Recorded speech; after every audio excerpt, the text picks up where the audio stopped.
Well, welcome. Thanks so much for being here, Vanessa. I'm very excited to ask you, I think, about 8 or 9 questions about your background and experience at Softheon. For everyone watching, my name is Amanda Swayachoka, and I'm the VP of Marketing here at Softheon. And I'll hand it over to Vanessa for her intro, and then I'll hop in with my first question. Hi, everyone. My name is Vanessa Lahti. I am the Director of Merchant Operations. Been here for almost 9 years now. Went from product management to treasury manager to really finding my passion in operations. Excellent. Well, thanks again, Vanessa, for being here. Since we're coming up on National Women in Science Month, I thought the first question I should ask is really what inspired you to pursue a career in, let me see if I can get the STEM acronym, science, engineering, science, technology, engineering, and math. Yeah. So growing up, I was very aware of my strengths and my weaknesses. And I quickly realized that I was very strong in math and science. So right off the bat, that was where I knew that I wanted to pursue a career in the STEM fields. And in college, those were the courses that I really stuck with and stayed with. Um, and I saw that I was maybe one of 5 to 8 girls in my classes. Mhm. And I think that was where my passion really drove, and I really had fuel to the fire because I realized I was very underrepresented in those fields. So I continued to pursue what I was passionate about and interested in. And then when it came to finding a career, honestly, everything came so naturally because I think my passion showed in my interviews, it shows in my day to day with work, the way I interact with other team members. And yeah, I'd say for anyone that's interested in it, go for it. If you are passionate about something, everything else just really falls in place. At least that's how it happened for me. So Love it. That's such a great answer, and I was not in those math and science classes, so I can take your word for yeah. it. I was on the other side of all the English and writing things, so great. So tell me, Vanessa, how do you use your certifications and any of your external trainings in your daily role? Sure. Certifications are very important. I have my Lean Six Sigma certifications, and I've also taken financial management external courses. Mm. I think that they provide the framework for the role, and they just also help with that continuous learning, that continuous improvement. I've used them to day to day to solve complex financial issues, whether it's working with our CFO or working with a client on a financial impact analysis. And then I also use them quarterly for our objectives and key results, just making those decisions on attaining SMART goals for the team.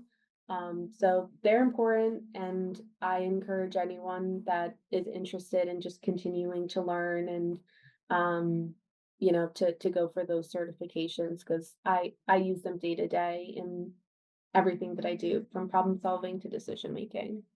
Excellent. I love it. And tell us one thing maybe that you've learned from your operations role that you think, wow, this really applies to anyone. I'd definitely say proactive communication.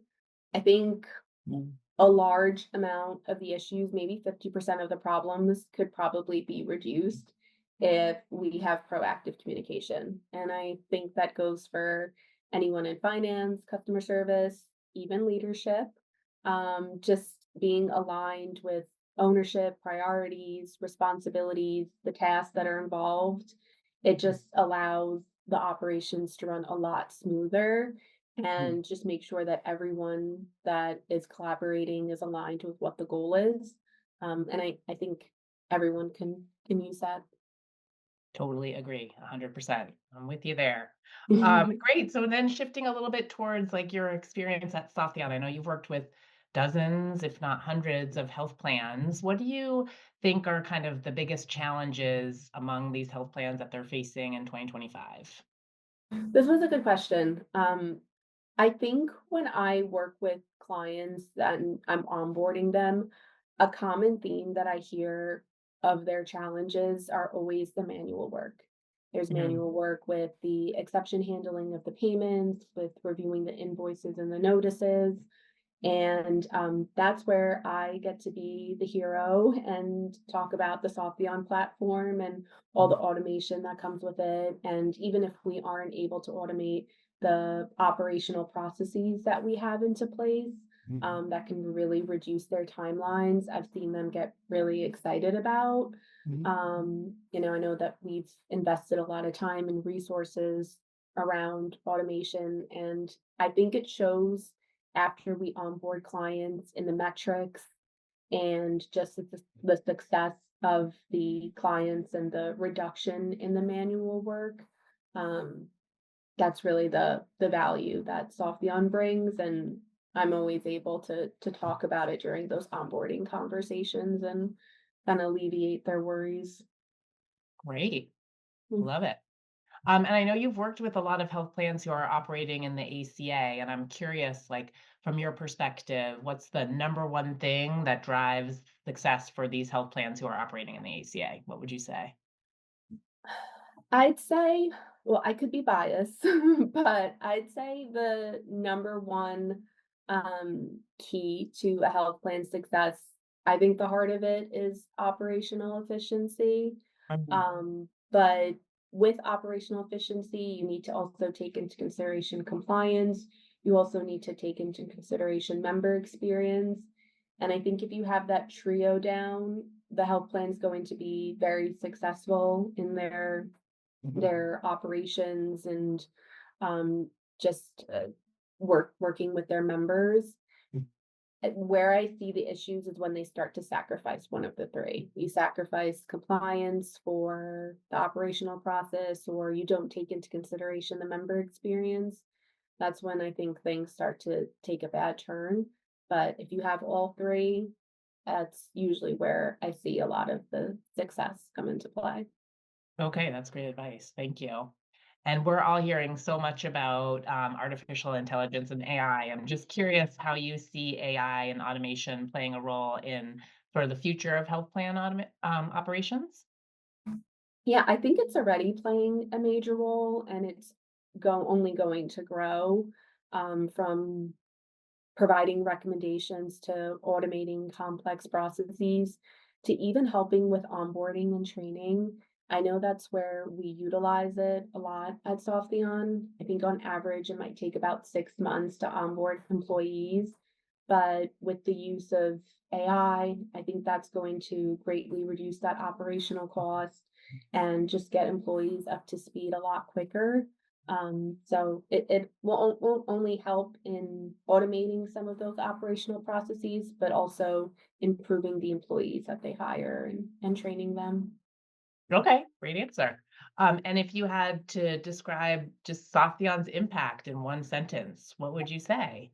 This one's tough, I think. It's hard to I get down to know. one sentence. I did have to think about this one.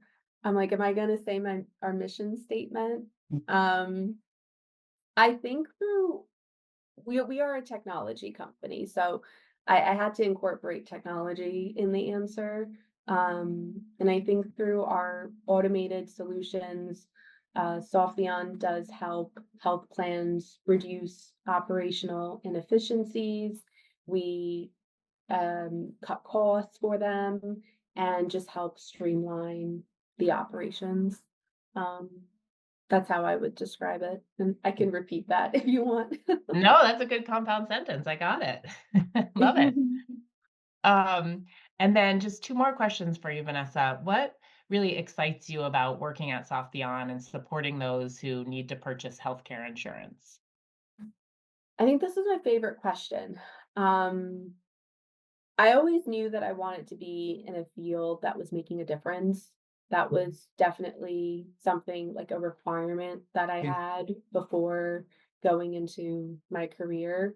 And I truly do feel like what we're doing is making a difference. We're making healthcare affordable and accessible to members. Um, we are always focusing on metrics in operations. I'm always looking at the numbers, the impact analysis. But something that we say a lot is that you have to put a member to each number that you are talking about. And when you put a member to those metrics, it definitely puts everything into perspective. And I think it really drives me in making sure that I'm doing the best that I can for Softheon and for our clients and for our members. So that's really what excites me. Yes, I love that, so true. Beneath every big number is a person, Mhm. every Yeah. number individually. So yeah, so true. Mhm. Great. Okay, last question. If you were speaking with someone who was thinking about getting into STEM fields, what would you say, especially for women thinking, "Oh, I might want to build a career in STEM." What kind of advice would you give them? I'd say to go for it. If that's something that you're truly passionate about, don't let the numbers of women versus men in your classes deter you. Do what you're passionate about, and as you grow, ensure that you're supporting other women along the way that might have those same fears as well. That's something that I really admire and I love the most about Softheon is that women are always supporting other women. And it just allows me to feel comfortable and confident in the meetings that I'm joining and the presentations that I'm in. You want to be the boss that maybe other women didn't have in the past. And that's something that I heard once and I really resonate with and think about.